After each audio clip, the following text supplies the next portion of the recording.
Many famous men and women have called the state of Kansas home throughout history.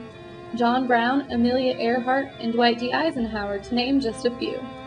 These people's legacies live on in museums, paintings, and photographs. But for one rather well-known Kansan, his legacy will be forever remembered in many counties in the state through the buildings he designed.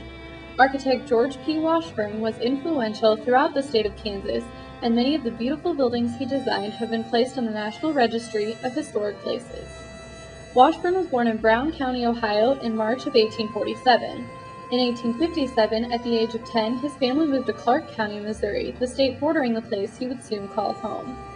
At the tender age of 15, not yet old enough to enlist in the Army, George accompanied his father, Peter Shaw Washburn, to Missouri to be an aide-de-camp during the Civil War. Washburn was passionate about the war, and when his father died in battle and he was old enough to enlist at 16, he became a private and later the commander of the 21st Missouri Infantry. He fought at the Battle of Shiloh in April of 1862 and later became a member of the group known as the Survivors of the Battle of Shiloh, the headquarters of which were located in a house he designed in Ottawa, Kansas. Washburn also received a GAR pin for his duty during the war. Washburn's granddaughter, Mary Alice Washburn, said that her grandfather was, quote, the most patriotic man she had ever known.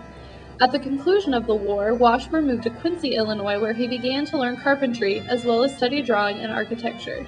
In 1870, he married Miss Alice Sponsler and moved to Mount Pulaski, Illinois, where he began working with a man named L.A. Fuller as a contractor and builder. In 1879, at the age of 32, he finally settled in Ottawa, Kansas, the place he would call home and where he would complete most of his works throughout the rest of his career.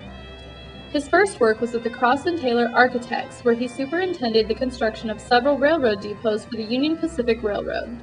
It wasn't until 1882 that he opened his own architectural office in Ottawa. Washburn designed many buildings and homes in Ottawa, all of which display one or all of his trademarks as a designer. He combined the shingle style of Victorian Gothic architecture with elements of the Queen Anne style, Romanesque revival, colonial revival, and free classical movements. His designs are unique and easy to spot among the other buildings or residences in the area.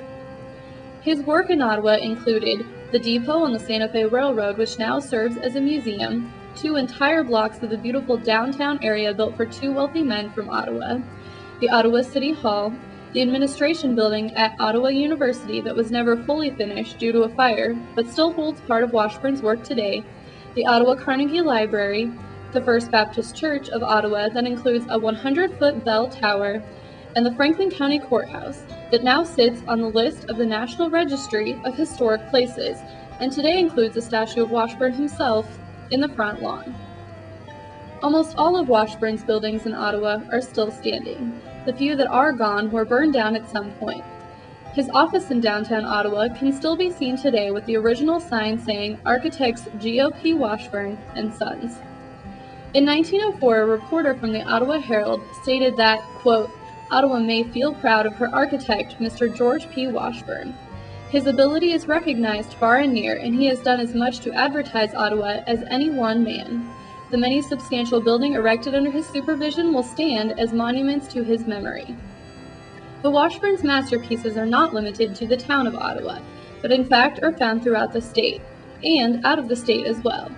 He designed 13 of the county courthouses in the state, including those of Franklin, Pratt, Harper, Butler, Kingman, Beaver, Doniphan, Anderson, Neosho, Woodson, Miami, Atchison, and Johnson counties.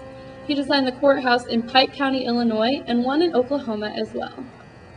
Washburn was also a man of great character, and this is reflected through his time spent as the architect for the State Board of Charities, beginning in 1885.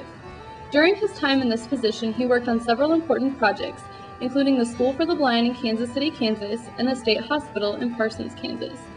His work on the board was a large part of his statewide recognition. On May 16, 1922, Washburn died and joined his wife Alice in the family mausoleum that now holds many of the members of the Washburn family. Washburn's contribution to Kansas included the development of a small town during a big time in Kansas, the supervising of many railroad depots throughout the country, and the building of courthouses across the state. He was a patriotic, generous, and influential man in Kansas history.